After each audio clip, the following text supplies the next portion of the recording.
Right, நம்ம start பண்ணுவோம்.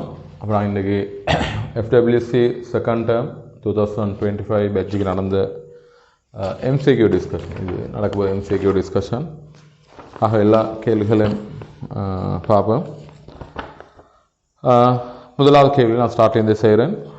முதலாவது கேள்வி, ஒரு எளிய இயக்கத்தை ஆற்றும் துணிக்கை ஒன்றின் ஆர்முடுகலானது நேரம் t-உடன் a சமன் b sin ஒமேகா t என மாறுகின்றது எனின் b இன் கீழ் ஒமேகாவின் விகிதம் யாது? மேலும் a சமன் b sin ஒமேகா t என தரப்பட்டிருக்கிற ரைட். ஒரு ஈக்குவேஷன் செட் தெரியும், நான் அதுக்கு வாரேன் ரைட். அப்படி இல்லைன்னு சொன்னால் எங்களுக்கு இதை வைத்தும் எடுக்கலாம். இப்போ ஒமேகான்னா கோண வேகம்னா எளிய சேகத்தில் ஒமேகா என்பது கோண வேகம், நாங்கள் அது தெரிஞ்சுக்கணும். இதில் சைனுக்கு பரிமாணம் இல்லை, எனவே ஏட பரிமாணமும் பீட பரிமாணமும் சமன். இப்போ ஏட பரிமாணமும் பீட பரிமாணமும் சமன் ரைட். ஏட பரிமாணம் சமன் பீட பரிமாணம். இப்போ எங்களுக்கு தெரியும் ஏ சமன் ஒமேகா வர்க்கம் எக்ஸ், ஒமேகா வர்க்கம் எக்ஸ் அல்ல மேக்சிமம் வேகத்துக்கு போட்டாலும் பரவாயில்ல, எப்படி சரி ரைட். அல்ல ஒமேகா வர்க்கம் ஆறுன்னு போட்டுக்கொள்ளலாம். இப்போ ஒரு ஒமேகாவால் பிரித்தா ஏன் கீழ் ஒமேகா சமனிங்க ஒமேகா எக்ஸ்ன்னு வருமே. ஒமேகா எக்ஸ்ன்னா ஒமேகா ஆர். இப்போ வி சமன் ஆர் ஒமேகா அல்லது ஒமேகா ஆர்ன்னு பார்க்குறேன் ரைட். வி சமன் ஆர் ஒமேகா அல்லது ஒமேகா ஆர் பாருங்க வருது ஒமேகா எக்ஸ் என்பது. ஆகவே ஏன் கீழ் ஒமேகா, ஏயும் பியும் பரிமாண சமனு. ஆகவே பியின் கீழ் ஒமேகா எக்ஸ், அதாவது பியின் கீழ் ஒமேகாட பரிமாணம் சமனாய்க்கும் ஒமேகா எக்ஸ் என்பது ஒமேகா ஆர் வேகத்தின் பரிமாணம். ஆக ஆன்சர் வளரும். முதலாவதுக்கு வேகத்தின் பரிமாணம். இரண்டாவது பாருங்க, சைனுக்கு பரிமாணம் இல்லை, அவை ஏட பரிமாணமும் பீட பரிமாணமும் சமனாய்க்கணும் ரைட். ஆக முதலாவதுக்கு இரண்டாவது ஆன்சர். இதில் இப்படி ஒரு ஈக்குவேஷன் செட் ஒன்றிருக்கிற எளிய இயக்கங்களுக்கு மேல் அதிகமான தரவு எக்ஸ் சமன் ஏ சைன் ஒமேகா டி. எக்ஸ் சமன் ஏ என்பது வீச்சம், சைன் ஒமேகா டி. ஒமேகா என்பது கோண வேகம், எக்ஸ் என்பது இடப்பெயர்ச்சி. அவ்வாறு வேகத்து சாம்பாடிக்கு ஏ ஒமேகா கொஸ் ஒமேகா டி அல்லது ஒமேகா முன்னுக்கு எடுக்கலாம், omega A cross omega D அந்த ஒரு சாம்பாடு ரைட். பாருங்க ஒமேகா ஏட பரிமாணமும் வேகத்தோட பரிமாணமும் சமன். இதே மாதிரி ஆறு முதலுக்கு ஒரு சாம்பாடிக்கிற மைனஸ் ஒமேகா வர்க்கம் ஏ சைன் ஒமேகா டி. நேரடியாக இது பாடமாக்குற சிலபஸுக்கு உட்பட்டதல்ல, ஆனாலும் தெரிஞ்சிருந்தால் நல்லா. இந்த சாம்பாடு ஈஸியாக நிறுவலாம் உங்களுக்கு. இது கட்டாயம் தேவை, இது மிக முக்கியமாக இந்த சாம்பாடு. அவர் இன்னொரு முக்கியமான சாம்பாடு தான் ஏ சமன் மைனஸ் ஒமேகா வர்க்கம் எக்ஸ் என்பது எளிய சேர்க்கறதுக்கு ஒரு அடிப்படையான சாம்பாடுனா ஏ சமன் மைனஸ் ஒமேகா வர்க்கம் எக்ஸ். அது எக்ஸு பதிலாக இந்த சாம்பாடை போட்டால் இது வரும் ஏ சமன் மைனஸ் ஒமேகா வர்க்கம் எக்ஸுக்கு பதிலாக ஏ சைன் ஒமேகா டி. இந்த ஈக்குவேஷன் தான் நீங்கள் தரப்பட்டீங்க பாருங்க ரைட். இந்த ஈக்குவேஷன் தான் நீங்கள் தரப்பட்டீங்க. அந்த மைனஸ் ஒமேகா வர்க்கம் ஏ உள்ள இடத்துல பி போடப்பட்டீங்க ரைட். உண்மையாக பி குறிக்கிறது உங்களுக்கு இந்த சாம்பார் தெரியுமா இருந்தால் நேரடியாக இருக்கலாம். பி குறிக்கிறது ஒமேகா வர்க்கம் ஏ, அது ஒமேகாவில் டிவைட் பண்ணினா ஒமேகா ஏ என்று வரும். இந்த சாம்பார் தெரியுமா இருந்தால் பி குறிக்கிறது ஒமேகா வர்க்கம் ஏ, மைனஸ் வரணும்.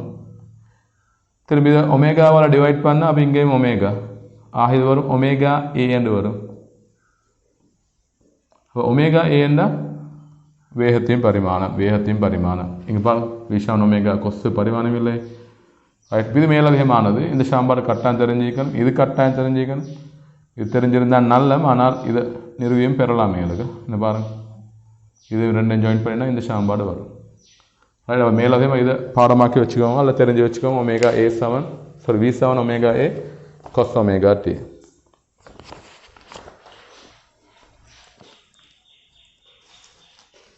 ரைட், அடுத்த கேள்வியை பார்ப்போம். ரெண்டாவது,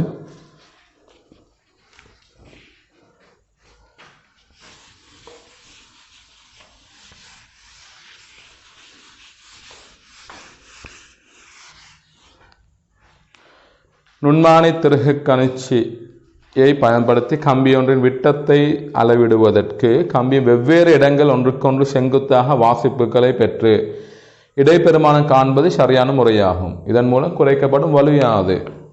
ஃபர்ஸ்டாருக்கு இந்த மெத்தடை விளங்கிறதுக்கு தெரிஞ்சிருக்கணும். பொதுவாக நாங்கள் அந்த பரிசு விளக்கம் 2 பார்க்க நுண்மானித்திரை கணிச்சை பயன்படுத்தி ஒரு கம்பியின் விட்டத்தை துணிதல். பல நான் பார்க்குறேன் என்னென்னு சொன்னால், ஒரு கம்பியில் விட்டத்தை துணியும் போது இப்படி ஒரு மெல்லிய கம்பி இது விட்டத்தை துணியும் போது ஒரு இடத்துல ஒன்றுக்கொண்டு செங்குத்தாக 2 வாசிப்புகள் எடுக்கணும்.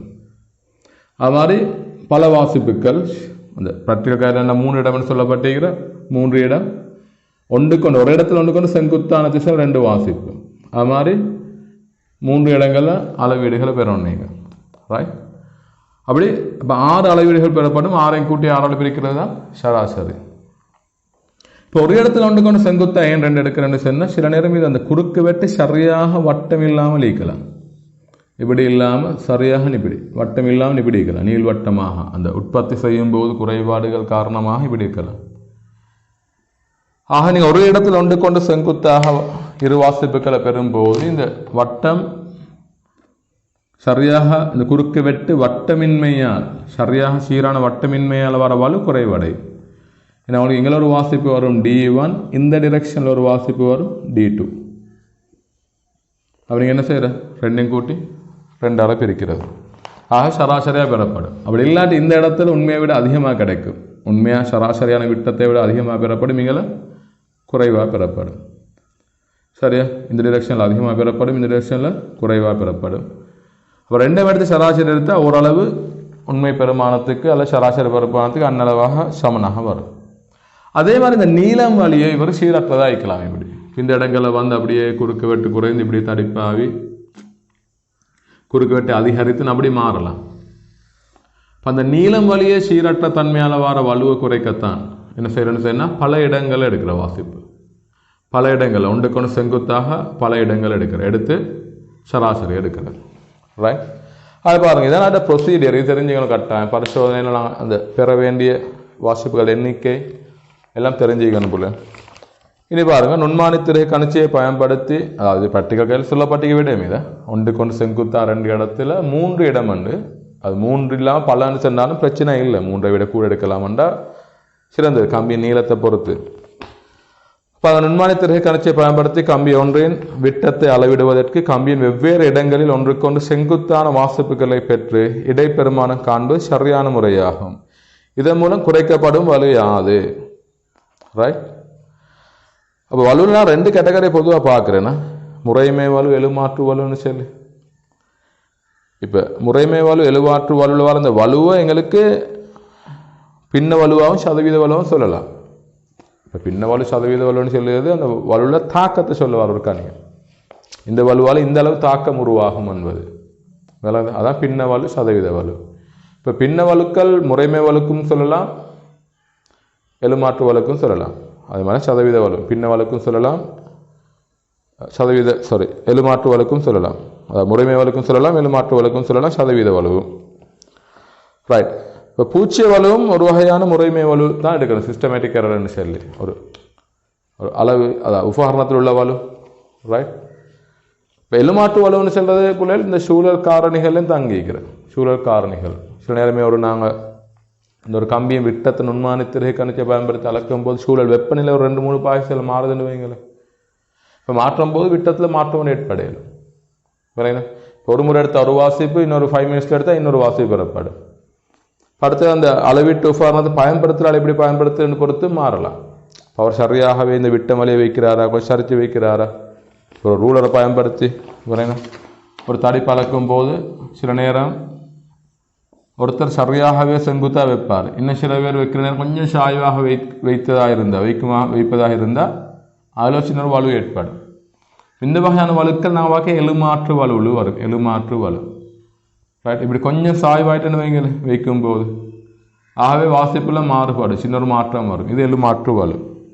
அதே மாதிரி நான் இன்டர்நெட்டில் பார்த்து இன்னொரு உதாரணம் சொல்கிறாங்க. இந்த தராசுகள் மிகவும் உணர்ச்சியினுடைய தராசுகளை பயன்படுத்தும் போது இந்த காற்று காரணமாகவும் காற்று வீசும்போது அதில் ஒரு விஷயம் உருவாகி காற்று காரணமாக அதில் வாசிப்பில் ஒரு மாற்றம் ஏற்படலாமா சிறிய அளவில். அந்த எங்களுக்கு ப்ரெடிக்ட் பண்ணல எந்த அளவு வலு ஏற்படும் எப்போ ஏற்படும்னு சொல்லி அதைத்தான் எழுமாற்று வலு. இப்போ முறைமை வலுக்கள் பொதுவாக தெரியும் எங்களுக்கு இதுதான் பெருமானம்னு சொல்லி, இந்த பெருமானம் இந்த அளவு வலுவிக்கிறேன்னு சொல்லி சரியான இன்னொரு கருவியோட பயன்படுத்திங்களுக்கு ஒப்பிடையிலும்.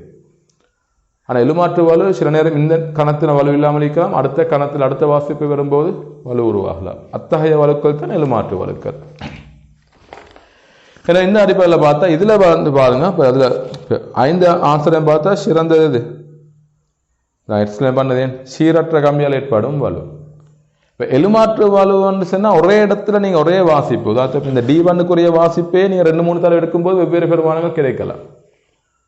ரைனா, நான் சின்ன வெப்பநிலை மாற்ற காரணமாக சில நேரம் விரிவடைந்து ஈக்கலாம், வெப்பநிலை அதிகரிப்பு காரணமாக. அந்த மாதிரியான வலுக்கள் தான் எழுமாற்று வலுன்னு வாரு. கருவியை பயன்படுத்த பொறுத்து வாசிப்பு தானே, கருவியை பயன்படுத்தியதை மாதிரி பொறுத்தும் சில நேரம் வாசிப்புகள் மாற்றம் ஏற்படலாம். அதாவது ஒரு தடவை எடுக்க அதே பெருமானத்தை இன்னொரு தடவை எடுக்கிற, அதே பெருமானத்தை இன்னொரு தடவை எடுக்கிற அந்த நேரம் ஏற்படுவது தான் எழுமாற்று வலு. வெவ்வேறு பெருமானம் கிடைக்குமாக இருந்தால் இதில் பல வாசிப்புகள் எடுக்கிறது பொதுவாக பார்த்து எழுமாற்று வலு பல தடவை வாசிப்புகள் எடுக்கிறதால குறைக்கலாம்னு சொல்லு. அது ஒரே வாசிப்பு பல தடவை எடுக்கிறதால ரைட். இது பல இடங்களில் வாசிப்பு எடுக்கிறது, பல இடங்களில் வாசிப்பு. ஆக இதில் குறைக்கப்படுவது வந்து சீரற்ற கம்பினால் ஏற்படும் வலு. இப்போ நேரடியானது தானே, அதை இந்த அளவுக்கு அதுக்கு அவசியம் இல்லை. சீரற்ற கம்பினால் ஏற்படும் வலு நேரடியானது. கேள்வியை பார்த்தாலும் அதாவது ஆன்சர்ஸை பார்த்தாலும் விளங்கும். உள்ளதில் மிகவும் சிறந்தது 4வது. ரைட். இனி 3வது கேள்வி பார்ப்போம். 3வது கேள்வி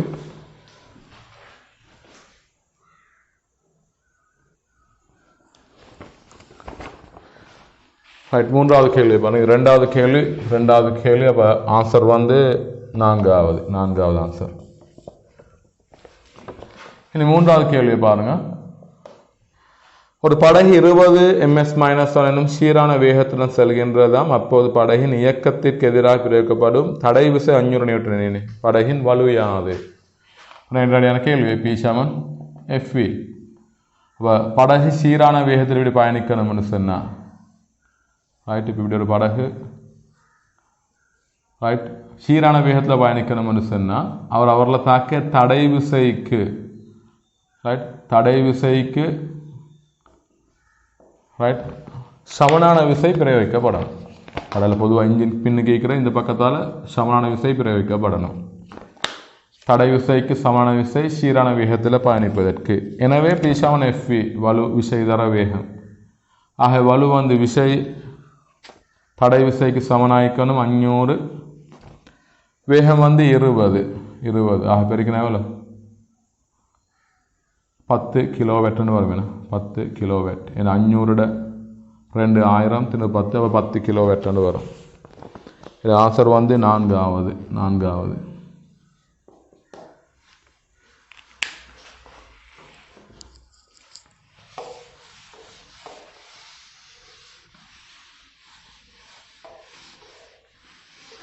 இதில் ஒரு டிரெக்ட் ரெக்கார்டிங் என்றதால் திரும்ப உங்களுக்கு தேவையான இடங்களில் டவுட் வர இடங்களை பார்க்கலாம் என்பதால் நான் ஒரே கேள்வியை 2 முறை 3 முறை எக்ஸ்பிளைன் பண்ணி தவிர்த்து கொள்ளுவேன். தேவையான இடங்கள் விளங்காத இடங்கள் உங்களுக்கு திரும்ப ரெக்கார்டிங்கில் ப்ளே பண்ணி பார்க்கலாம் என்றதால் ரைட். 4வது கேள்வி பார்ப்போம். 4வது நேரடியான ஒரு கேள்வி. தரப்பட்ட வேக நேர வரைஃபை ஒத்த இடப்பெயர்ச்சி நேர வரைஃபு யாது? வளமையாக வரக்கூடிய கேள்விகள் தான் என்ன? வேக நேர வரைஃபை ஒத்த இடப்பெயர்ச்சி நேர வரைஃபு யாது? வேக நேர வரைஃபு இப்படி தரப்பட்டிருக்கிற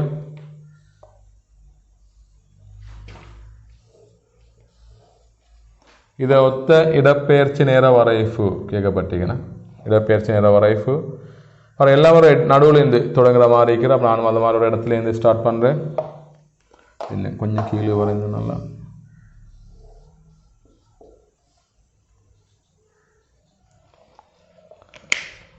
பாருங்களா. வேகம் ப்ளஸில் இருக்கிற வேகம் ப்ளஸில் இருந்தால் இடப்பெயர்ச்சி நேர வரைஃபில் படித்திறன் ப்ளஸில் இருக்கணும். வேணா இடப்பெயர்ச்சி நேர வரைஃபின் படித்திறன் வேகத்தை தரும். இங்கே பாருங்க வேகம் ப்ளஸில் இருக்கிற வேகம் ப்ளஸ் மேலுக்கு இருந்தால் ப்ளஸ் படித்திறன் ப்ளஸில் இருக்கணும். ஆனால் வேகத்தில் பருமன் குறையுது. ஆக படித்திறன் பருமன் குறையணும். சரியாக இந்த T1 நேரத்தில் கிடையாக வரணும். இப்படி கிடையாக வரணுமா? ரைட். திரும்ப பாருங்கள். இந்த இடத்துல வேகம் மைனஸ் பருமன் அதிகரிக்குது. அப்போ படித்திறன் இப்படியே பருமன் அதிகரிக்கணும். ரைட். பருமன் அதிகரிக்கணும். இந்த மாதிரி இடத்துல ஒரே இடத்துல வந்தால் நல்லா இப்படி ரைட். இதே போல் பாருங்க மைனஸில் மாறாதிக்குது. ஆகவே நேர்கோடு வரணும். நேர்கோடு திரும்ப என்ன நடக்குது?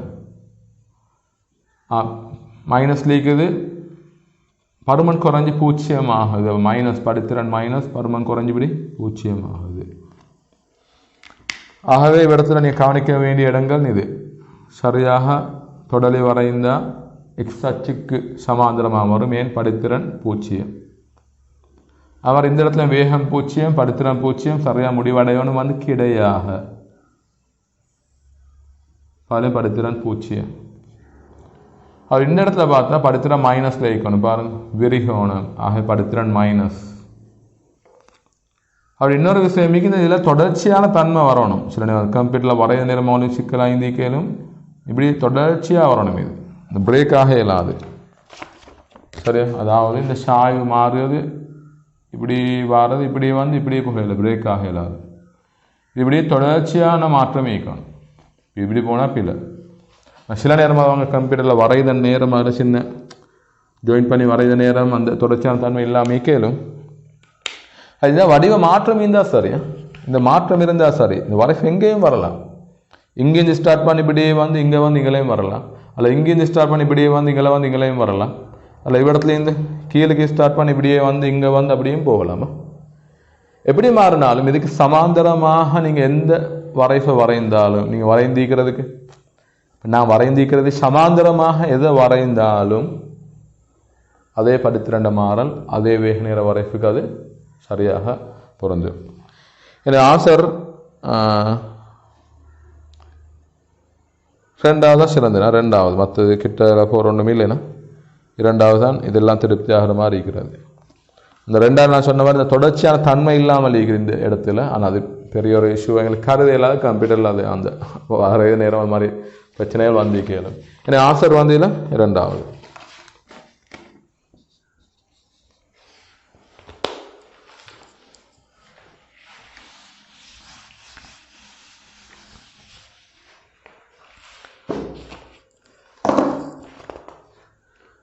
அடுத்த கேள்வியை பார்ப்போம். தரப்பட்ட உருவில் Q 4√3 நியூட்டன் ஆகியவற்றின் விளைவில் விசை R ஆயின். ஐந்தாவது கேள்வியை பாருங்க. 2 விசைகள் Q 4√3, இரண்டிடம் விளையுள் R ஆயின். விளையுள் R உண்மை விளையுள் இந்த இணைகர மாதிரி வரணும். அதாவது மூளை விட்டம் வழியே வரணும் இணைகர R ஆயின். R, Q என்பவற்றின் பெருமானங்கள் முறையே. R, Q என்பவற்றின் பெருமானங்கள் முறையே. சரி, அப்போ முதலாவது செல்லலாம். இதை பாருங்க. ஆர்ட கூறு பிரித்தா, ஆர்ட வைத்து செல்ல கூறு பிரித்தா 4√3க்கு சமனாயிக்கணும். 4√3க்கு சமனாயிக்கணும். முதலாவது சொல்லலாம் R sin 60 சமன் 4√3. R sin 60√3/2 சமனாய்க்கும் 4√3.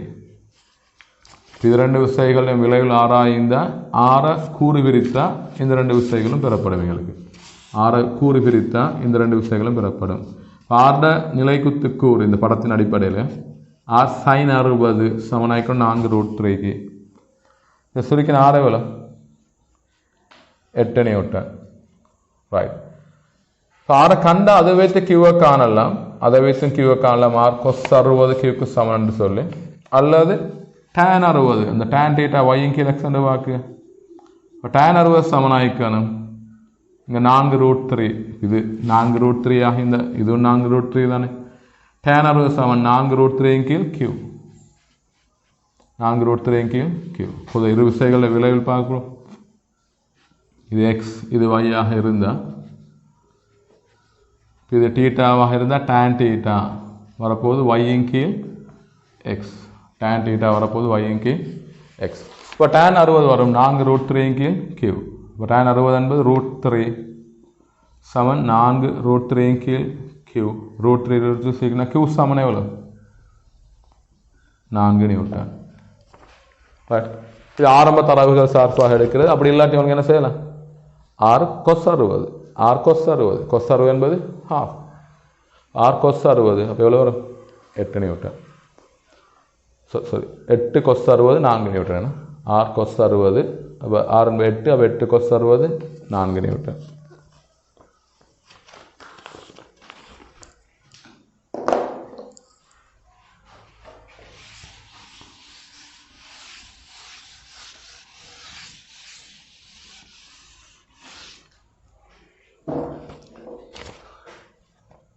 அப்படின்னு 7வது கேள்வியை பார்ப்போம். இது உண்மையாக சின்ன ஒரு தரவு மிஸ் ஆகிக்கிற நல்லா கவனிங்க. தரவு மிஸ் ஆகிக்கிற இதில்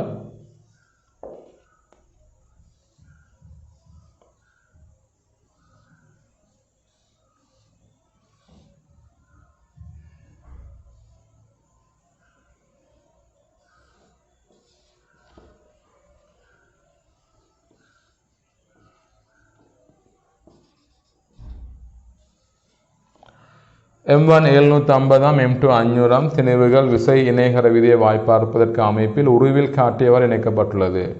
ஷார்ப் அடர்த்தி 6 வரணும். அதான் திக்மாவில் 6 உடைய y எனும் பொருள் ஷார்ப் அடர்த்தி 6 திக்மாவில் 6 S சமன் 6 ஷார்ப் அடர்த்தி y ஆனது நீர்னுள் முற்று முழுதாக அமிழ்த்தப்பட்டு முன்னர் வரையப்பட்ட அளவிடைக்கேற்ப பரிசோதனை இணைகரம் பெறப்படின் நீரில் அமிழ்த்தப்பட்ட போது இணைகரத்தின் மூலைவிட்டம் நீளம் யாது y எனும் பொருள் ஒரு காட்டியவாறு கட்டி தொங்கிடப்பட்டு பெறப்பட்ட பரிசோதனை இணைகரத்தின் மூலைவிட்டம் 6 சென்டிமீட்டர் ஆகும். y ஆனது நீரினுள் முற்று முழுதாக அமிழ்த்தப்பட்டு முன்னர் வரையப்பட்ட அளவிடைக்கேற்ப பரிசோதனை இணைகரம் பெறப்படின் நீரில் அமிழ்த்தப்பட்ட போது இணைகரத்தின் மூலைவிட்டம் நீளம் யாது.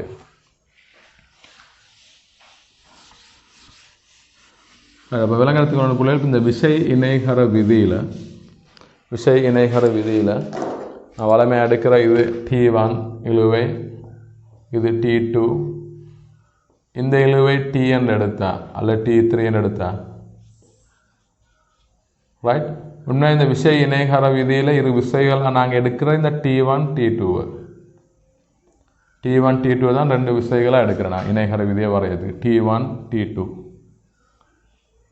இப்போ 2 விசைகளை அயற்பக்கங்களாக கொண்டு இணைகரத்தை பூர்த்தி செஞ்சால் அந்த இணைகரத்தின் மூலைவிட்ட அந்த 2 விசைகளுடைய விளைவுல தரணும். 2 விசைகளோட விளைவுல தரணும். ஆகவே சமநிலைக்கு எங்களுக்கு தெரியும். சமநிலைக்கு இந்த T1 T2 நல்லா கவனிக்கணும். T1 T2 விளைவுள் Tக்கு சமனாயிக்கணும். இந்த புள்ளியில் பாருங்க 3 விசைகள் தாக்கி சமநிலை என ஏதாவது 2 விசைகளோட விளைவுள் 3ஆம் விசைக்கு பருமன்ல சமன் திசையில் எதிர் அதே தாக்கக்கோட்டில் வரணும். அந்த கான்செப்டை நீங்கள் பயன்படுத்த T1 T2 விளைவில் Tக்கு சமனாயிக்கும். ஆக உங்களுக்கு இங்கே மூளை விட்டத்தில் பெறப்பட போகிறது இந்த மூளை விட்டத்தில் பெறப்பட போகிறது இந்த விசை இந்த சந்தர்ப்பத்தில் mgக்கு சமம். அப்போ இந்த T சமன் mg சமநிலைக்கு T mgக்கு சமனாயிக்கு. ஆக முதலாவது மூளை விட்ட மோளுக்கு கிடைக்க போகிறது நிறை mg. சரியா? அதாவது 6 சென்டிமீட்டரா ரைட். இனி இவரை நீரில் அமிழ்த்தினா சரி இவர் இப்படி நீரில் அமிழ்த்தினா நீரால் நல்லா கவனிக்கணும். நீரால் இப்படி ஒரு மேலுதைப்பு தொழிற்பாடு இப்போ மேலுதைப்பு தொழிற்பாட்டா அந்த அளவால் இந்த இழுவை குறையும் ரைட். இப்போ இழுவை mgக்கு சமனாயிக்காது mg மைனஸ் யூக்கு தான் சமனாயிக்கும் T dash mg minus you. இங்கே இழுவை சமநிலைக்கு T சமன் mg, இங்கே வந்தால் T dash mg minus you right. ஆகவே இங்கே உங்களுக்கு மூளை விட்டம் என்று பெறப்பட போகிறது TL mgl mg minus you இந்த கோட்டிட நீளம் அந்த விஷயக்கு நேர்விகித சமன் என்ன ரைட். நாங்கள் வரைய போகிற இந்த கோட்டிட நீளம் T நேர்விகித சமன் L ரைட். நான் அளவிடைக்கு தானே வரையுது. உதாரணத்துக்கு 1 நியூட்டன் 1 சென்டிமீட்டர், 2 நியூட்டன் 1 சென்டிமீட்டர் அந்த மாதிரி அளவிடைக்கு தான் வரையுது. அதில் ஒரு 10 கிராம் 1 சென்டிமீட்டர் அல்ல 100 கிராம் 1 சென்டிமீட்டர். ஆகவே நான் வரைய போகிற கோட்டின நீளம் அந்த விளைவில் விசைக்கு அல்லது இந்த Tக்கு நேர்விகித சமனாக இருக்கும். அப்போ முதலாம் சந்தர்ப்பத்தில் டி எம்ஜிக்கு சமன், இப்போ டி எம்ஜி மைனஸ் யூக்கு சமன். ரைட், இப்போ எங்களுக்கு இப்படி ஒரு தொடர்பு எடுக்கலாம். என்ன பாருங்க, அவங்களுக்கு எக்ஸ்பீரியன்ஸ் இருந்தால் உடனே எடுக்கலாம்.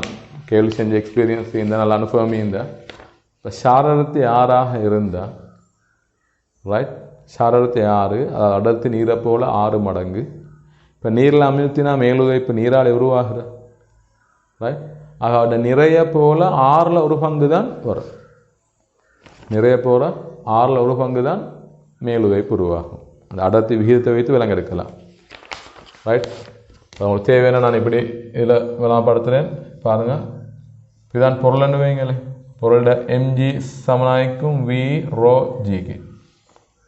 அவர் தாக்க மேலுதைப்பு முற்றாக அமிழ்த்தின தாக்க மேலுதைப்பு சமனாய்க்கும் V rho W G. Right, இப்போ பாருங்க, இதில் ஷாரரத்து 6 தானே. இப்போ நிறை வந்து வி ரோ ஜி, மேலுதைப்பு அதே வி முற்றாக அமிழ்ந்தாக்க வி ரோ டபிள்யூ ஜி.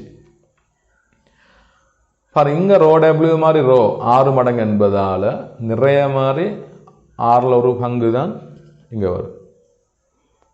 சரியா, 6ல் 1 பங்கு தான் மேலுதைப்பு தொழிற்படும். சரியா, நமக்கு 5 பங்குன்னு சொன்னது தெரியும், அது 6ல் 1 பங்கு. ரைட், ஆக நிறைய மாதிரி 6ல் 1 பங்கு தான் தொழிற்படும் மேலுதைப்பு. ஆக இங்கே பாருங்க, இழுவை மேலுதைப்பு சமனாய்ந்தது எம்ஜி. சரி, எம்ஜி 6க்கு சமனாய்ந்தது. இப்போ கவனிங்க, இப்போ உள்ள டி டேஷ் சமனாயிருக்கும். இதில் 6ல் 1 பங்கு குறையணும். ஆகவே 6ல் 5 பங்கு எஞ்சி. இதுதான் புதிய எல் டேஷ் என்று வரும். இது ஒன்று வகுத்தாலே உங்களுக்கு விளங்கும். எல் டேஷ் வந்து 5 சென்டிமீட்டர் ஆகிக்கும். ஏன்னா இப்போ திரும்ப மாதிரி விஷயம் சொல்கிறேன், நிறைய நீ 6 பங்காக எடுங்க. அப்போ மேலுதைப்பு 1 பங்கு. இப்போ 6 பங்குக்கு 6 சென்டிமீட்டர். சரியா, மேலுதைப்பு தாக்கினா 1 பங்கு தானே. அப்போ விலகல் விசை 5 பங்காக மாறப்போகுது இழுவை. இப்போ 6 பங்காக இருந்தது 5ஆக மாறுது. அப்போ 6 சென்டிமீட்டர் ஆயிருந்தது 5 சென்டிமீட்டராக மாறும். L dash 5 centimetre. சரிண்ணா, நான் மிச்சம் கணிப்பு செய்யலை பிள்ளைகள், ட்ரை பண்ணி பாருங்கள். இந்த ஷாரடத்தை வைத்து 6 மடங்கு எடுத்து, சரி, எம்ஜி இங்கே வீரோஜி சமனாய்க்கும். ரைட், யூ வீரோ டபிள்யூஜி இந்த மடங்கை வைத்து எடுக்கலாம். இல்லை செஞ்சு தான் பார்க்கணுமென்றா நான் இப்படி ஒரு தொடர்பை ட்ரை பண்ணி உங்களுக்கு லாபப்படுத்துறதுக்கு. ரைட், இப்போ டி நேர சமன் இல்லை, முதலாம் சமன்பாடு எம்ஜி வி ஆர் டபிள்யூஜி நேர சமனாய்க்கும் 6க்கு. அடுத்த சந்தர்ப்பத்தில் எம்ஜி மைனஸ் யூ, அப்போ நான் இதை கண்டுகொள்கிறேன். எம்ஜி வந்து 6 வீரோ டபிள்யூஜி, ஷாரரத்து 6 என்பதால் யூ வந்து வீரோ டபிள்யூஜி.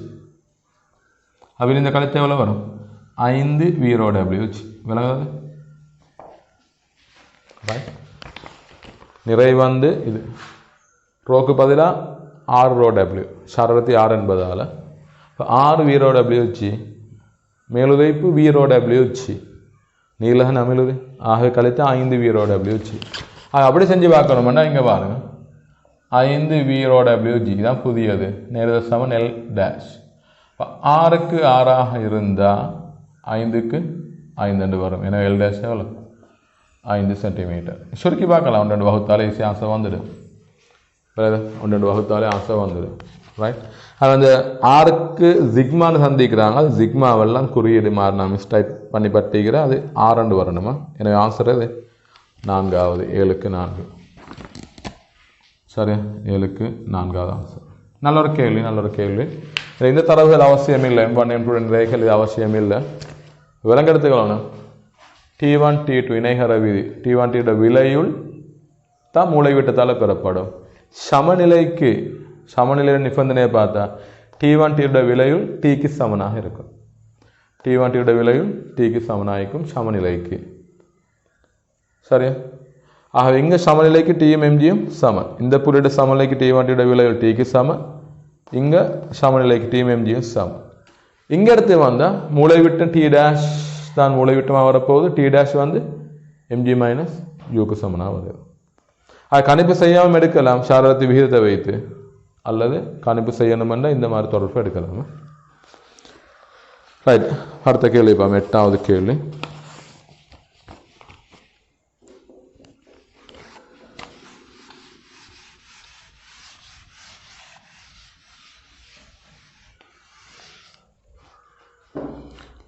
உருவில் காட்டியவாறு சீரான குறுக்குவெட்டு பரப்புடைய ஆனால் சீரற்ற அடர்த்தியுடைய ஒரு கோள் நீரில் உறுதி சமநிலையில் மிதக்கின்றதாம் எனின் கோளின் ஈர்ப்பு மையமும் தொகுதியின் ஈர்ப்பு மையம் பெரும்பாலும் இருக்கக்கூடிய புள்ளிகள் முறையே. அது நல்ல ஒரு கேள்வி.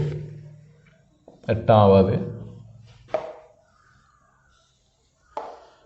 ரைட், இந்த பாருங்க, இந்த கோள் இல்லாட்டி புயிர்ப்பு மையம் தொகுதியில் இங்கே எடுப்பேன், நல்லா கவனிங்க, அதிகணும். ரைட், இந்த கோலை புகுத்தினா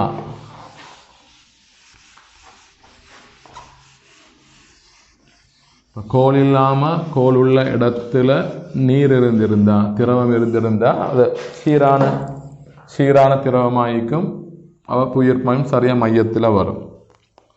இப்படி ஒரு கோல் புகுத்தப்பட்டிருக்கிற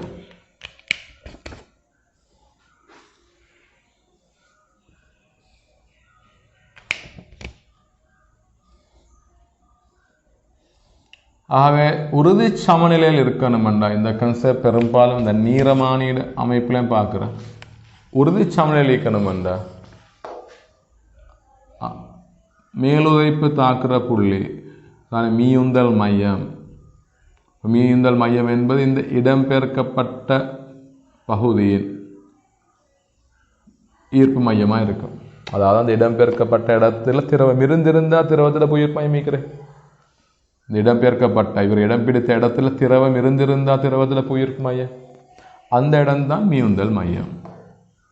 ஆக இந்த மீயுந்தல் மையத்துக்கு, அதாவது இந்த பகுதியோட மையத்துக்கு கீழே தான் புயிர்ப்பு மையம் அமையணும். சரியா? அந்த பகுதி கீழே தான் புயிர்ப்பு மையம் அமையணும். இப்படி விளாண்டு அவன் உறுதிச்சமநிலை, இது உறுதிச்சமநிலைக்குரிய நிஃபான் தானே. இப்போ நீரமானிலம் பார்க்குற நீரமானிலம் அந்த சுமையேற்றிய ஒரு முனை வைக்கிற, இந்த சுமையேற்றிய முனைவார ரீசன் என்ன? புயிர்ப்பு மையத்தை கீழே கொண்டு வரத்துக்கு, மீயுந்தல் மையத்தை கீழே கொண்டு வர. மீயுந்தல் மையத்தை விட புயிர்ப்பு மையம் கீழே வந்தால்தான் உறுதி சமநிலையில் மிதக்கும், நிலை குத்தாக உறுதி சமநிலையில் மிதக்கும். சரியா? ரைட்.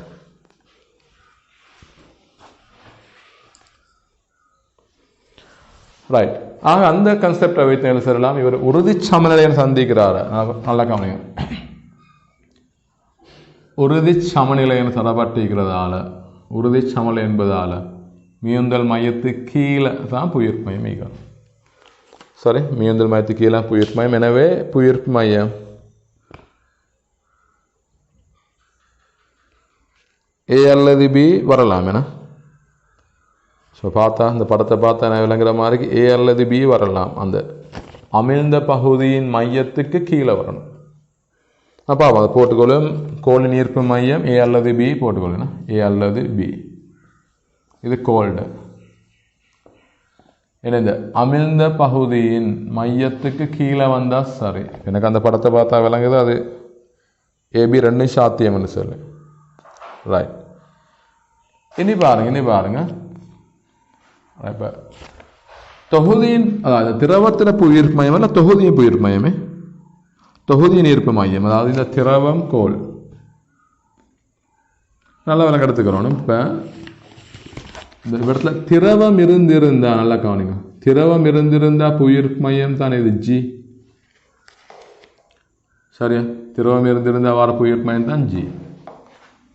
இவற்றில திரவத்தை அகற்றிட்டு அதே அளவு திணிவு தான் போடப்பட்டிருக்கு. ரைட்? திரவத்தை அகற்றிட்டு அதே அளவு திணிவு, அதே அளவு நிறை தான் காணப்படுது. திரவத்தை அகற்றிட்டு அதே அளவு நிறை போடப்பட்டிருக்கு. மிதக்கணும்னா மேலுதைப்பும் நிறையும் சமன். மேலுதைப்பு, ரைட்? மேலுதைப்பு இதில் மேலுதைப்பு இடம்பெயர்க்கப்பட்ட பாய் நிறைக்கு சமன். ஆகவே இந்த இடம்பெயர்க்கப்பட்ட பாய் அவளத்தில் இருந்திருந்தால் புயிர்ப்பு மையம் இங்கே இருந்திக்கும், தொகுதியும் புயிர்ப்பு மையம் இங்கே வந்திக்கும், திரவத்தையும் புயிர்ப்பு மையம். இப்போ பாருங்கள், இந்த திணிவை அகற்றிட்டு அதே அளவு திணிவு, இந்த இடம்பெயர்க்கப்பட்ட பாயின் திணிவும் கோல்டு திணிவும் சமன். நல்ல எடுத்துக்கணும். இடம்பெயர்க்கப்பட்ட பாயின் நிறை தான் மேலுதைப்பு. சமநிலைக்கு யூவும் எம்ஜியும் சமன். யூவும் எம்ஜியும் சமன் கோள நிறையும். யூ சமன் எம்ஜி சமநிலைக்கு. ஆகவே இடத்துல கோலை அகற்றிட்டு அந்த இடத்துல திரவத்தை போட்டால் அந்த திரவத்தில் நிறையும் அதே நிறைவு தான். உதாரணத்துக்கு வெப்பமே எம்ஜி வந்து 100 நியூட்டன்னு சொல்லி அல்ல ஒரு 10 நியூட்டன்னு சொல்லி இது கோல் இல்லாமல் அந்த இடத்துல திரவம் இருந்தால் அந்த திரவ நிறையும் 10 நியூட்டன் தான். அவங்க திரவம் அகற்றப்பட்டு கோல் இடம் பிடித்திக்குது. திரவம் அகற்றப்பட்டு கோல் இடம் பிடித்திக்கு அதில் திணிவில் மாற்றம் ஏற்படலை. ஆனால் புயிர் மையம் கீழே வந்திக்கிறேன். திரவம் இருந்தால் இந்த இடத்துல புயிர் மையம் ஏந்திக்கும். உறுதிச்சமல் என்பதால் கோல் இருந்தால் புயிர் மையம் கீழே வந்திருக்கும். அதில் புயிர் மையம் கீழே வந்தால் தொகுதியில் புயிர் மையமும் அப்படியே கீழே வரும். அது இடத்துல திணிவில் மாற்றம் ஏற்படலை. அதாவது திரவம் உள்ள போதும் திரவத்துக்கு பதிலாக கோல் உள்ள போதும் திரவம் உள்ள போதும் இங்கே பாருங்க திரவம் உள்ள போதும் திரவத்துக்கு பதிலாக கோல் உள்ள போதும் திரவம் உள்ள போதும் திரவத்துக்கு பதிலாக கோல் உள்ள போதும் திணிவில் மாற்றம் இல்லை. அதே திணிவு தான். அதே திணிவு திரவம் மீந்தாலும் அதே திணிவு கோல் உள்ள போதும் அதே திணிவு. ஆனால் புயிர் மையம் கீழே வந்தீங்க. இந்த திரவம் இருந்தாவாறு புயிர் மையம் தான் மியுந்தல் மையம் மேலுதைப்பு தாக்குற புள்ளி. உறுதிச்சமலைக்கு அதை விட கீழே வரணும் புயிர் மையம். ஆகவே இந்த ஒரு பகுதியில் புயிர் மையம் கீழ் நோக்கி போனதாக இருந்தால் தொகுதியின் புயிர் மையமும் கீழ் நோக்கி போகும். தொகுதியின் புயிர் மையத்தை சாத்தியம் பி மாதிரி தான் விளங்குது. எனக்கு இந்த பிரிண்ட் கிளியர் இல்லாமல் அந்த ஒரிஜினல் பேப்பரில் ஸ்கேன் பண்ணி பிரிண்ட் பண்ணது அதில் பி இந்த இடத்துலேக்கே புள்ளி கண்டிக்கிறேன். பி மாதிரி தான் விளங்குது. அப்போ கோல்ட இங்கே தொகுதியிட பி சரியா. அப்போ உங்களுக்கு ஏபி அல்லது பிபி காணும். இனி பிபி இல்லைண்ணா நல்ல பிபி இல்லை ரைட். ஆக ஆன்சர் அது ஏபி சரிதானே ரைட். இனி 9வது கேள்வியை பார்ப்போம். 9வது கேள்வி அது உறுதி சமநிலைன்ற டேர்ம் முக்கியமா? உறுதி சமநிலைன்ற டேர்ம் முக்கியம் ரைட். உறுதி இல்லாமல் நடுநிலை சமநிலையாக என்ன நடந்திருக்கும்? இவருடைய புவியீர்ப்பு மையம் என்பது மியுந்தல் மையமே தான். நடுநிலை சமநிலையாக இருந்தால் அப்போ இவர்களே மாற்றம் இருக்காது. தொகுதியும் புவியீர்ப்பு மையம் அதே இடத்துல இருக்கும். இல்லை திரவம் இருந்தால் புவியீர்ப்பு மையம் எங்கேயோ அதே இடத்துல தான் இப்போ இந்த கோல்ட புவியீர்ப்பு மையம் நீந்திக்கணும். நடுநிலை சமநிலையாக இருந்தால் நடுநிலையாக இருந்த புள்ளி இது ரெண்டும் ஒரே புள்ளி. அதாவது மியுந்தல் மையமும் புவியீர்ப்பு மையமும் ஒரே புள்ளியாக வரும் நடுநிலை சமநிலைக்கு. ஆகவே இங்கே திரவம் இருந்தாவாறு அதே இடத்துல தான் இப்போ கோல்ட புவியீர்ப்பு மையமும் வரும். அது திணிவு மாறல்ல புவியீர்ப்பு மையத்தானமும் மாறல்ல. எனவே தொகுதியின் புவியீர்ப்பு மையத்தானமும் மாற்றம் ஏற்படாது ரைட். இனி அடுத்த கேள்வி பார்ப்போம். ஆன்சர் வந்து ஏகமாப்பி 3வது. அதில் 9வது கேள்வியை பாருங்க. உறவில் காட்டியவாறு ஏ குறுக்குவெட்டு பரப்புடைய பி எனும் குழாயில் எண்ணெய் பொதுமட்டத்திலிருந்து 20 சென்டிமீட்டர் உயரத்திற்கு உள்ளது. 2A குறுக்குவெட்டு பரப்புடைய கியூ எனும் குழாயில் நீர் பொதுமட்டத்திலிருந்து 15 சென்டிமீட்டர் உள்ளது எனில் திரவத்தின் சாரடத்தை நேரடியானது. முதலாவது விஷயம் விளங்குறதுக்கான புள்ளி அமுக்கம் திரவ அமுக்கம் குறுக்குவெட்டில் தங்கியில்லை. திரவ அமுக்கம் குறுக்குவெட்டில் தங்கியில்லை. ஆக இங்கே குறுக்குவெட்டு அதிகமாக்கிய தரவுங்களுக்கு முக்கியம் இல்லை. பொதுமட்டத்திலிருந்து பார்த்தா இவர் 20 சென்டிமீட்டர் இவர் 10 சென்டிமீட்டர் 15. இது 20 இது 15 சரியா.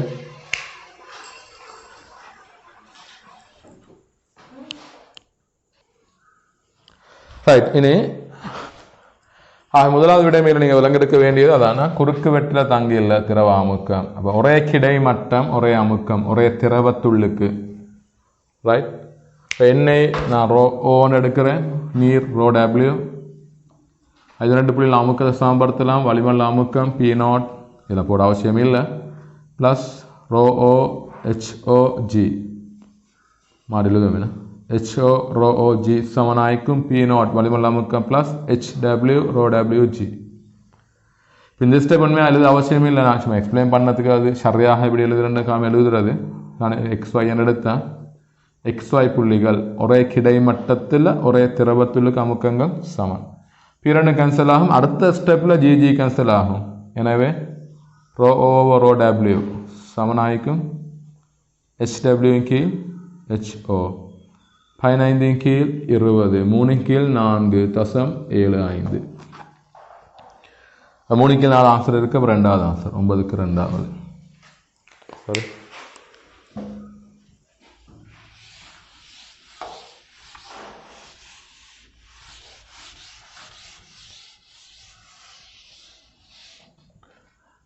ரைட்.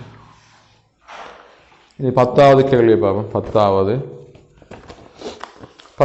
நேரடியான ஈஸியான கேள்வி ஒன்று பாருங்க. ABCD எனும் 4 திண்மக் குற்றிகள் திணிவு எம்மும் கனவளவு வியும் அளக்கப்பட்டு அவற்றின் பெருமானங்கள் வரைஃபில் காட்டப்பட்டவாறு குறிக்கப்பட்டுள்ளது. இதெல்லாம் வரைஃபு வரையறதுக்கு அவசியம் இல்லை, ஆனால் இது ஒரு வரைஃபில் சும்மா புள்ளிகளை குறிக்கிறாங்களா கவனிக்கணும். இங்கே கனவளவு, இங்கே திணிவு. அப்போங்க அடர்த்தியிடையே சரியான தொடர்பு யாது? ரைட். அப்போ திணிவின் கீழ் அடர்த்தி வந்து பாருங்க, திணிவின் கீழ் கனவளவு. இப்போ முதலாவது ஏ பாருங்க, 1,1. இப்போ DA திணிவு 1 கனவளவும் 1. அப்போ 1 கீழ் 1. DB 6 கீழ் 3. புள்ளியை குறித்து காட்டல, அவங்களுக்கு கீழே விளங்குது. இங்கே 6 இங்கே 3 B என்ற புள்ளி. இங்கே 6 இங்கே 3. 2 DC 4 கீழ் 4. 4 கீழ் 4. அப்போ 1 D இப்போ DD எவ்வளோ வருது? 3 கீழ் 6. இங்கே 3 இங்கே 6. இங்கே 3 6. அப்போ எவ்வளோ வரும்? 3 கீழ் 6 0.5. ரைட். இதுதான் D.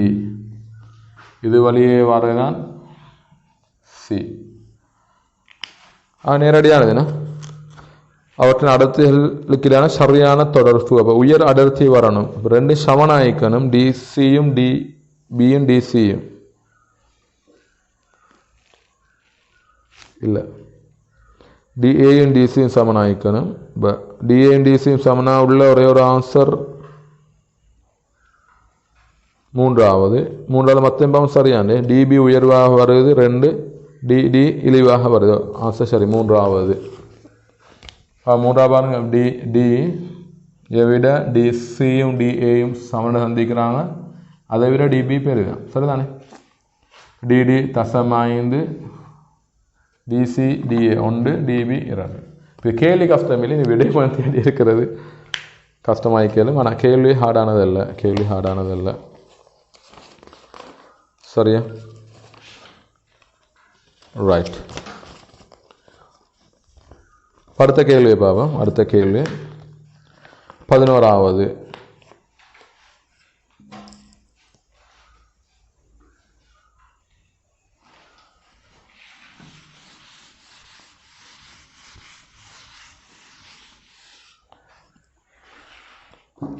ஒரு முனை மூடிய குழாய் P, Q எனும் இரு குழாய்களில் ஒரு முனை மூடிய குழாய் P, Q எனும் இரு குழாய்களில் அதிரும் வழியின் அடிப்படை துணைகள் மீடங்கு முறையே 250 151 ஹெர்ட்ஸும் ஆகும்.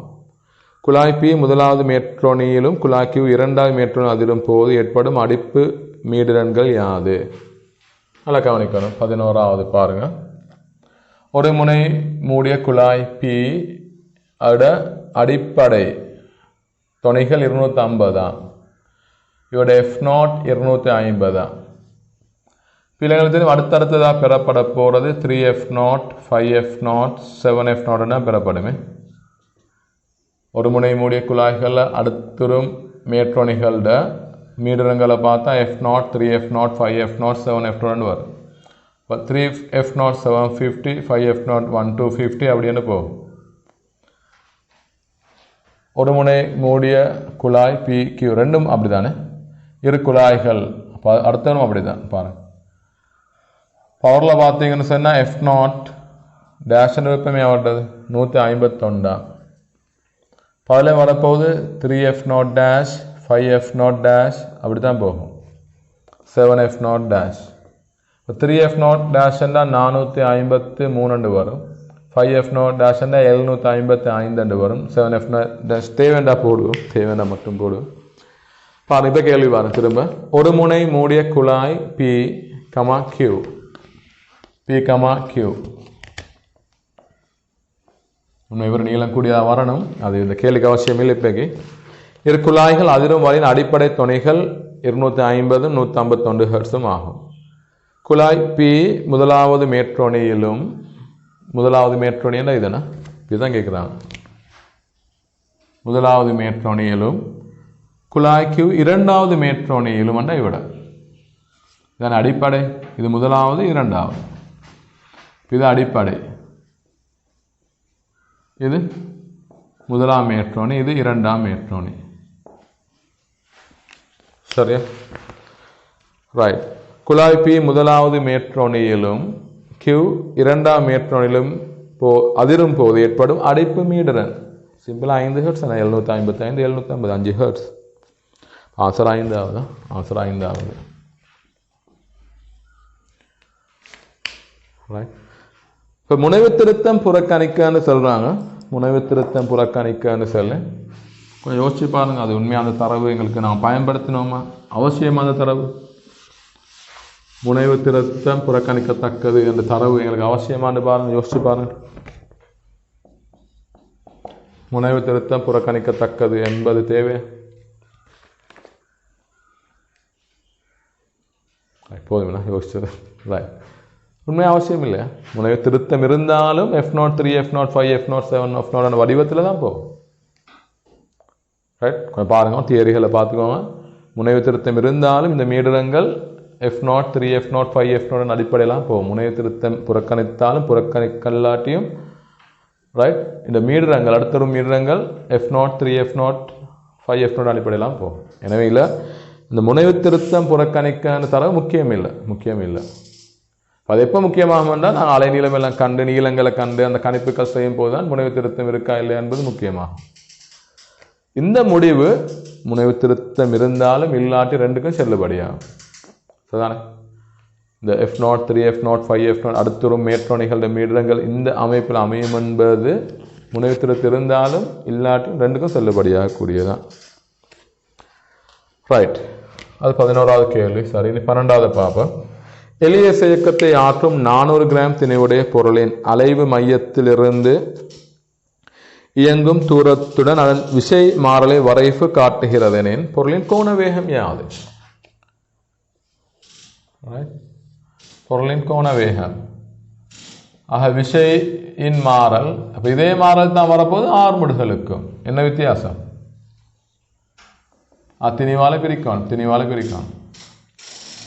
ரைட். பிள்ளைங்களுக்கு ஒரு தரவு எடுக்கலாம் பாருங்க. 10 சென்டிமீட்டர் இடப்பெயர்ச்சியில விசை எவ்வளவு? 4 நியூட்டன். இப்போ திணிவு 400 கிராமா? ரைட். ஆனால் இந்த பாயிண்ட் போறேன்னு இங்க 4 நியூட்டன் அல்லது ஆர்முடுகள் சொல்றதா இந்த A வந்து F இன் கீழ் M, இது 4 இன் கீழ் M வந்து தசம் 4 400 கிராம்னா இது வரும் 10ன்னு சொல்லு. M வந்து தசம் 4, அப்போ 4 இன் கீழ் தசம் 4 10. ஆர்முடுகள் 10 ms மைனஸ் 2. விசை தெரியும் என்றால் F இன் கீழ் M திணிவால பிரிச்சா திணிவு 400 கிராம் தசம் 4 பிரிச்சா அதுக்குரிய ஆர்முடுகள் வரும். எனவே தரவு என்ன புள்ள? 10 சென்டிமீட்டர் வீச்சம், அதில் ஆர்முடுகள் 10 ms மைனஸ் 2. எனவே ஆர்முடுகளோட பருமனுக்குரிய சமன்பாடு நான் போடேன். கவனிங்க, ஆர்முடுகளோட பருமனுக்குரிய சமன்பாடு சரியா? எப்படி? A சமன் ஒமேகா வர்க்கம் எக்ஸ். பருமனம் மட்டுமே, நீங்கள் மைனஸ் அவசியம் இல்லை. மைனஸ் போட்டாலும் அழகாக வரும், சரியாக வரும். ஏக்கு மைனஸ் 10 போட்டு அழகாக எடுக்கலாம். மைனஸ் போட்டு தான் செய்யணும்னா போடுங்க. A வந்து மைனஸ் 10 இந்த புள்ளியில் ரைட் இன்ட்டு மைனஸ் ஒமேகா வர்க்கம் எக்ஸ் வந்து தசம் 1 10 சென்டிமீட்டர்னா 10 சென்டிமீட்டராக உள்ள போது ஆர்முடுகள் 10 ms minus 2. Minus minus cancel ஆகும். தசம் 1 10 மைனஸ் 1 இங்கே வந்த 10. அப்போ ஒமேகா வர்க்கம் 100 ஒமேகா 10 ரேடியன் செகண்ட் மைனஸ் 2. எனவே ஆன்சர் வந்து மைனஸ் தான். சாரி முதலாவது 12க்கு முதலாவது ஆன்சர்.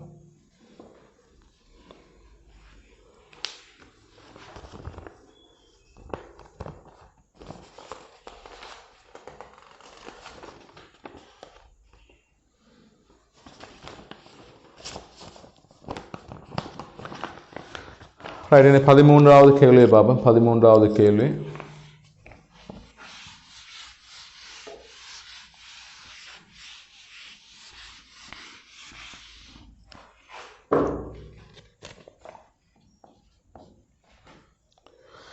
ஒரு மீட்டர் ஆரையுடைய வட்டப்பாதையில் வட்ட இயக்கத்தை ஆற்றும் 2 கிலோகிராம் திணையுடைய புள்ளி திணை ஒன்றை டி சமன் 0 ஏ எனும் புள்ளியில் ஓவிலிருந்து மாறா ஆர்முடுகள் 3/2 ரேடியன் செகண்ட் -2 இயங்குகின்றது.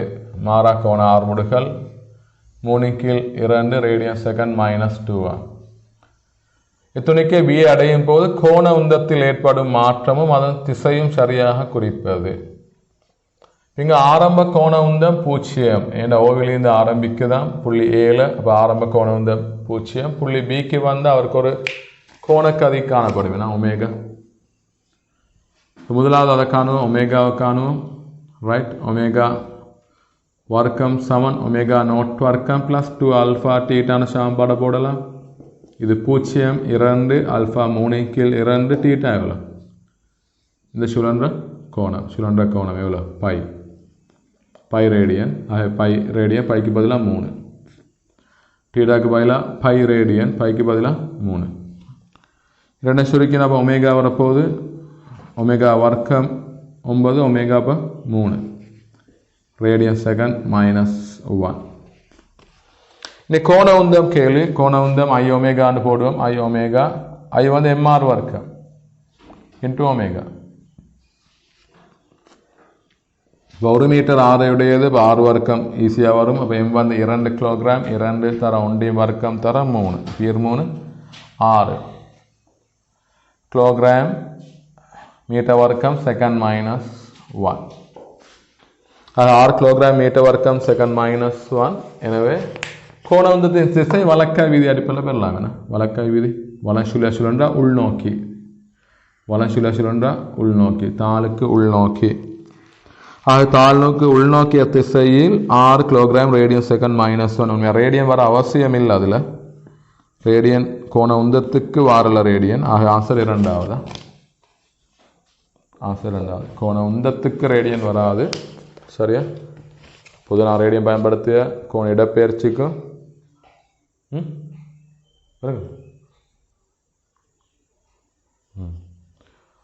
நாங்கள் ரேடியம் பயன்படுத்தியது வந்து கோண இடப்பெயர்ச்சிக்கு, கோண ஆர்முடுகளுக்கு, கோண வேகத்துக்கு அந்த இடங்களில் மட்டும்தான். உதாரணத்துக்கு இப்போ வீசவன் ஆரோமேகாவில் நாங்கள் வேகத்தின் அலகு வீசவன் ஆரோமேகா மீட்டர் ரேடியன் செகண்ட் -1 சொல்கிறதா இல்லையா? இந்த இடத்துல நாங்கள் ரேடியனை பிரயோகிக்கிறல்ல. அதே மாதிரி தான் நீங்கள் கோண உந்தமண்டு வரும்போது நாங்கள் ரேடியனை பொதுவாக பிரயோகிக்கிறல்ல. ரைட். இப்போ அது இயக்க சக்தியை பாருங்களேன். இயக்க சக்தி சுழற்சி இயக்க சக்தி ½ ஒமேகா வர்க்கம். இப்போ ½ ஐட வந்து சாரி அழகை பார்த்தா கிலோகிராம் மீட்டர் வர்க்கம். இங்கே வரும் ரேடியம் வர்க்கம் செகண்ட் -2. இங்கே நான் ரேடியனை பயன்படுத்துகிறதில்ல. கிலோகிராம் மீட்டர் வர்க்கம் செகண்ட் -2. எனவே அது ஜூல். பொதுவாக ரேடியன் உண்மையாக ரேடியனை பார்த்து கொஞ்சம் கதைக்கலாம் டீட்டெயிலாக. நான் இப்போ அதை பயன்படுத்தலை இந்த டைமை. ரேடியன் என்பது உண்மையாகவே எங்களுக்கு தேவையான ஒரு அலகு அல்ல. அது வசதிக்காக பயன்படுத்தியது. ரைட், வசதிக்காக பயன்படுத்தியது. உதாரணத்துக்கு இந்த சாம்பாடும் தெரியுமா? மெஸ் ஆர் டீட்டா. இப்போ டீட்டா வரப்போகுது எஸ்ஸின் கீழே ஒரு வட்ட வில்லின் நீளம். ஒரு வட்ட வில்லின் நீளம் பார்க்குறோம். இங்கே SR. இதுவும் மீட்டர் இதுவும் மீட்டர் ரெண்டும் கேன்சல் ஆகும். அப்போ டெக்னிக்கலாக பார்த்தா ரேடியனுக்கு அழகு அவசியம் இல்லை. ஆனாலும் அந்த வசதிக்காக பயன்படுத்து. எனவே தான் ரேடியன் இந்த மிகை நிரப்பு கணியத்தில் வாரது. ஆக ரேடியனாக தேவையான இடங்களை மட்டும்தான் பயன்படுத்துது. அதாவது கோண இடப்பெயர்ச்சி, கோண வேகம், கோண ஆர்முடுகள், அந்த 3லேருந்து தான். ஏதோ இன்னும் எனக்கு மிஸ் ஆகிற மாதிரிக்கு ஞாபகம் அதை நான் சொல்கிறேன். அப்போ அந்த 3 தான் பொதுவாக நான் பயன்படுத்தேன். அடுத்த கட்டத்துக்கு பயன்படுத்துகிறலாம். சரிண்ணா? இப்போ டோசவன் ஐ ஆல்ஃபாவில் நாங்கள் முறுக்க டோசவன் ஐ ஆல்ஃபா இதில் பயன்படுத்துகிறல்ல. இதில் வரப்போது கிலோகிராம் மீட்டர் வர்க்கம் ஆல்ஃபா செகண்ட் -1 ரேடியன் போட்டுறல. எனக்கு நியூட்டன் மீட்டர் நான் வரணும். Newton metre right second -2 newton metre என்ன அலகு. இப்போ கிலோகிராம் மீட்டர் வர்க்கம் செகண்ட் -2 ரேடியன் பயன்படுத்துகிறல்ல. ரைட், அதுவும் சரி.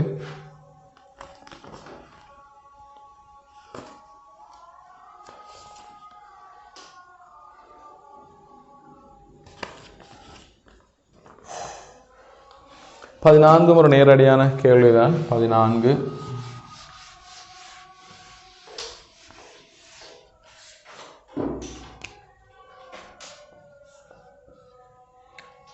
ஒரு எளிய இயக்கத்தில் சக்தி வரைப்பு.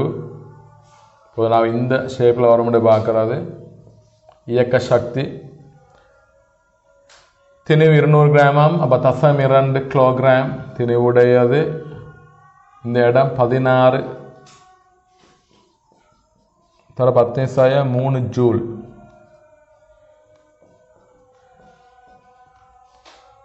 இந்த சென்டிமீட்டர்.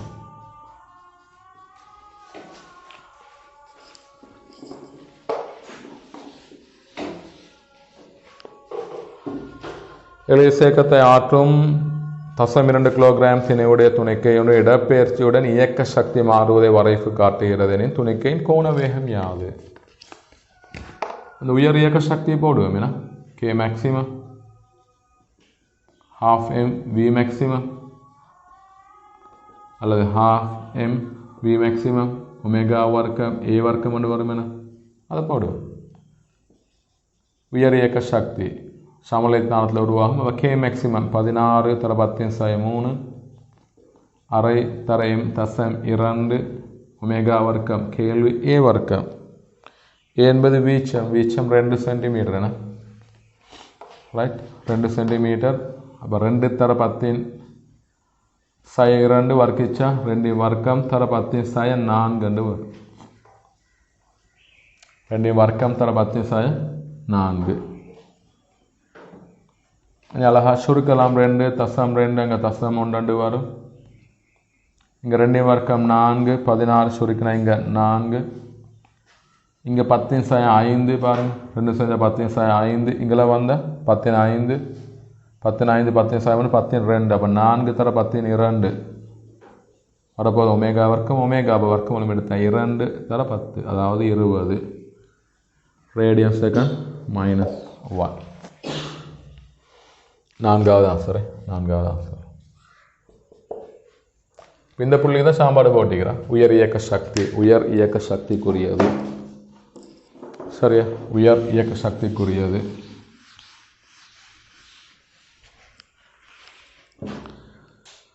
ரைட். இனி 15வது இந்த ரெக்கார்டிங்கில் கடைசி கேள்வி தானே. அடுத்த இன்னொரு பாட்டாக வரும். திணிவு எம்மும் 6 உடைய தட்டு ஒன்று அதன் மையத்தின் ஊடாக செல்லும் கிடை அச்சு பற்றி நிலைக்குத்து தளத்தில் சுழலுமாறு ஒப்பமான அச்சாணியில் இணைக்கப்பட்டுள்ளது. தட்டை சடத்துவத்திருப்பம் ½ mr வர்க்கமாகும். தட்டினை சுற்றப்பட்ட மெல்லிய நீட்சி அடையாத இலையின் முடிவில் அந்த இலை முடிவடைந்த இடத்துல முடிவிலியல்ல இலை முடிவடைந்த இடத்துல இலையோட அந்தத்தில் இப்படி ஒரு திணிவு கட்டப்பட்டிருக்கிறான். பொருள் Q இணைக்கப்பட்டுள்ளது. ஓவிலிருந்து இயங்க இடமளிக்கப்பட்டுள்ளது. தட்டின் R திணிவு Qவின் A பரிமாண ஆர்முடுகள் A மாறுவதை சரியாக காட்டுவது. இந்த A தான் கேள்வி. ரைட். இதில் தாக்க போகிற விசைகளை குறித்த முதலாவது mg தாக்கும். T தொழிற்படும். இங்கே T தொழிற்படும். இவர் A பரிமாண ஆர்முல் அடையும். இவர் கோண ஆர்முல் ஆல்ஃபா அடையும். A தான் கேள்வி என்பதால் A = R⁴ தானே. A = R⁴ எடுக்கலாம். இங்கே ஆல்ஃபாவுக்கு பதிலாக A/R எடுப்போம். Alpha = A/R. நான் கேள்வி A தானே. கேள்வி A. அதனால் A வைத்துக்கொள்ளும். ஆல்ஃபா நீக்கும். A = R⁴ தொடலி ஆர்முடுகள். இவருடைய தொடலி ஆர்முடுகள். A = R⁴. அதாவது இந்த இடத்துல தொடலி ஆர்முடுகள். இந்த இடத்துல தொடலி ஆர்முடுகள் A = R⁴. இதே ஆர்முடுகள் தான் இவருக்கு இருக்கும். இந்த இடத்துல இலையிட ஆர்முடு என்னவோ இலை விடுவிக்கப்படும் ஆர்முடு என்னவோ அதே ஆர்முடுகள் தான் இந்த பொருளுக்கு இருக்கும். எனவே இவட தொடலி ஆர்முடுகள் A = R⁴. எனவே அந்த ஏயும் இந்த ஏயும் சமன். எனவே ஆல்ஃபாவுக்கு பதிலாக A/R. இந்த 2 சமன்பாடு இவருக்கு F = M திணிவிற்கு எம்மிற்கு கீழ்நோக்கி F = MA வரப்போது mg - T = M × A. இவருக்கு டோ சமன் ஐ ஆல்ஃபா, டோ சமன் ஐ ஆல்ஃபா தட்டிற்கு டோ இந்த முறுக்கம் உருவாகிறது இழுவையால். அப்போ டி இன்ட்டு ஆர் சமன் ஐ ஹாஃப் எம்ஆர் வர்க்கம் இன்ட்டு ஆல்ஃபா. ரைட். ஆர் சுருக்கப்பட்ட டி சமன் half capital M into R ஆல்ஃபாவுக்கு பதிலாக ஏ.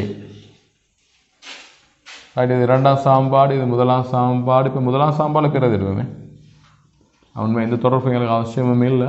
இந்த பாருங்க, அதான் பயன்படுத்தி வேறு ஃபார்மேட்டில் M G minus half capital M A சமன் சிம்பிள் எம்ஏ என்று வரும். இந்த வந்தாலே ஆன்சர் சரி நடக்குது.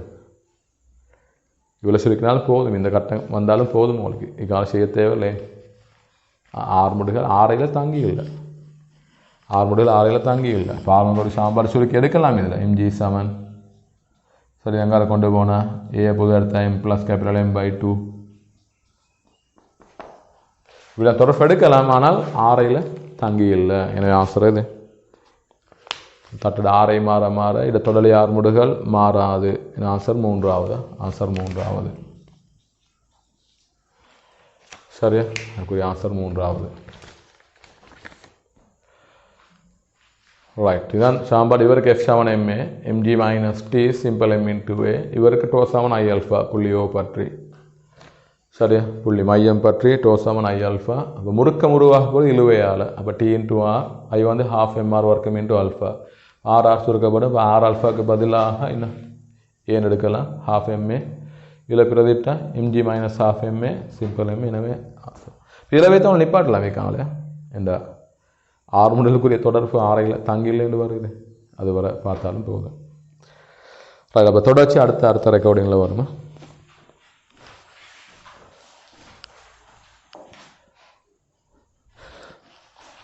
திரும்ப நான் சொல்கிறேன். நான் இதில் ஒரு கேள்வியை பெரும்பாலும் ஒரு முறை தான் எக்ஸ்பிளைன் பண்ணுறேன். ஏன்னா இது ரெக்கார்டிங்காக வாரதால் டிரெக்ட் கிளாஸில் ரெக்கார்டிங் இல்லை. எனவே வளமையான ரெக்கார்டிங்களை விட டிஃப்ரெண்ட்டாக இருக்கலாம். அப்போ நீங்கள் ப்ளே பண்ணி பார்க்கலாம். உங்களுக்கு ரீப்ளே பண்ணலும் என்பதால் நான் ஒரே இதை திரும்ப எக்ஸ்பிளைன் பண்ணல.